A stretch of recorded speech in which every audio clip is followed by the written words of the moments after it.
જે આપણે લઈને આવ્યા છે ખજૂર પાક. આપણે અહીંયા ખજૂર લઈ લીધો છે, કાજુ બદામનો ભૂકો લીધો છે, ગોળ લીધો છે, ટોપરાનો ભૂકો લીધો છે, જાયફળ લીધું છે.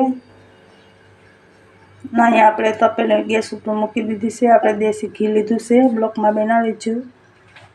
આપણે ઘી થઈ ગયું છે. આપણે ખજૂર નાખી દઈએ.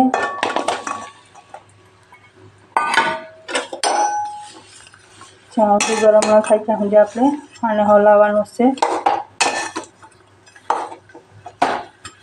થઈ જાય. આમાં તમે મોળો માવો પણ નાખી શકો છો, મલાઈ દૂધનું નાખી શકો છો. બહુ સરસ લાગે છે. આ રીતનો હલાવતા રહેવાનું, નીચે દાજ ન પડે.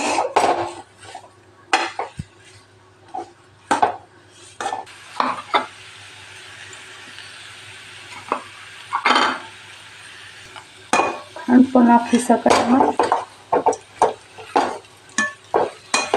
ગોળ નાખે તો વધારે સારું શિયાળામાં.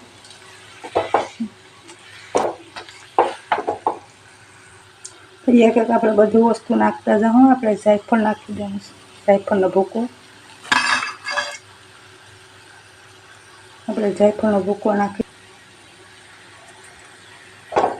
જાયફળની સુગંધ પણ બહુ સરસ આવે છે ને ખાવામાં પણ બહુ સારો શિયાળામાં.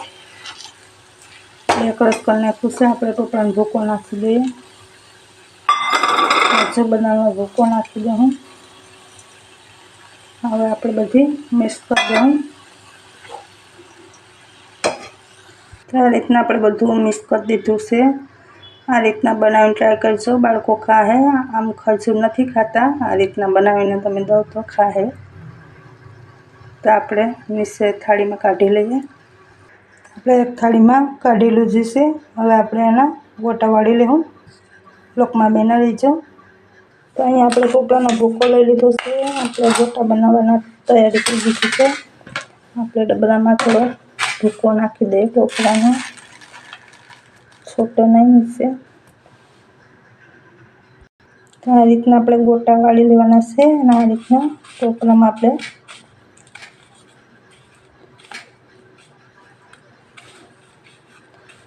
બહુ સરસ બને છે. જાયફળ અને ઘીની બહુ સુગંધ બહુ સરસ આવે છે. ખાવામાં પણ બહુ ટેસ્ટી લાગે છે. આ રીતના આપણે બધા ગોટા બનાવી લઈએ. આ રીતના આપણે એટલો લવો લઈ લેવાનો. આ રીતના ગોટા આપણે વાળી લેવા. આ રીતના ટોપરાના ભૂકામાં આ રીતના.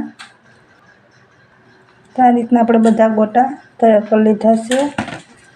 તો આપણે આમાં ડબ્બામાં ભરી લીધા છે. આ રીતના બનાવીને ટ્રાય કરજો. બાળકોને બહુ ભાવે છે. તમારા ખજૂર પાક બનવો હોય તો લાઈક કરજો, શેર કરજો અને મારી ચેનલમાં સબસ્ક્રાઈબ કરી દેજો. બધાને જય માતાજી, રાધે રાધે. ફરી બ્લોગમાં મળશું.